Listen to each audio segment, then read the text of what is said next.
Hello everyone, Assalamu alaikum. How are you all? I hope you are well. Welcome back to my channel in this new video.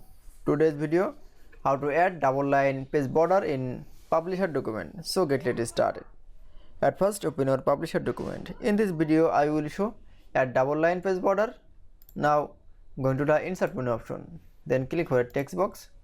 Now draw a full page text box. Draw a text box. Now going to the format menu option. Then click for a shape outline.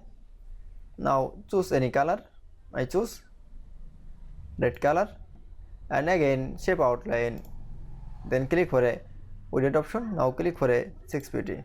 Then again shape outline option. Now click for a dash option. Now click for more lines option. Then click for dash type option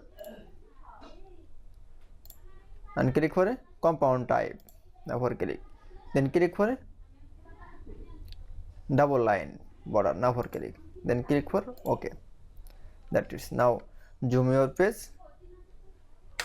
That is. Then I show add double line page border in Microsoft Publisher is very easily. I hope to enjoy the video.